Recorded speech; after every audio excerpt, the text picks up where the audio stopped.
জাহান্নামের সর্বনিম্ন শাস্তি, দুটা জুতা পরিয়ে দেওয়া হবে পায়ের নিচে।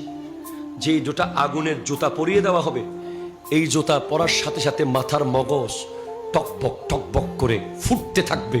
এটা সর্বনিম্ন শাস্তি। জাহান্নামের খাবার হাদিসে পাক এসেছে জাক্কুম। যে জাক্কুমের একটা ফোঁটা পৃথিবীর কোন জায়গায় পড়লে গোটা পৃথিবী তিতা হয়ে যাবে, তিতা। এই পৃথিবীতে আর কোনো মিষ্টি ফল জন্মগ্রহণ করবে না। জাক্কুমের একটা ফোঁটা যদি পৃথিবীতে পড়ে, তিরমিজি শরীফের হাদিস, এটা এত তিতা ফল, এটা মুখের সামনে আনলেই অনেক দূর থেকেই এত বমি বের হবে, নারী বুড়ি সব বের হয়ে যাবে। এগুলো আবার ঢুকিয়ে দেওয়া হবে, আবার জাক্কুম দেওয়া হবে। যারা সুদখোর, যারা ঘুষখোর, ওদেরকে মানুষের পচা গলা পচের গ্লাসের শরবত দেওয়া হবে।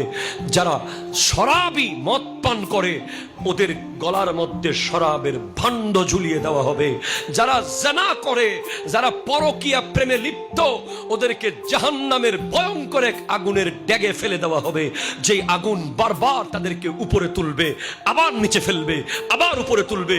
যে সমস্ত নারীরা স্বামীর বিছানায় পর পুরুষকে বসিয়েছে, যে সমস্ত নারীরা স্বামীর হক অন্যজনকে দিয়েছে, পরকীয়া করেছে, জুলুম করেছে, তাদের স্তনের মধ্যে প্যারাক মেরে জাহান্নামে লটকিয়ে রাখা হবে। জাহান্নাম এত ভয়ানক, জাহান্নাম এত ভয়ানক।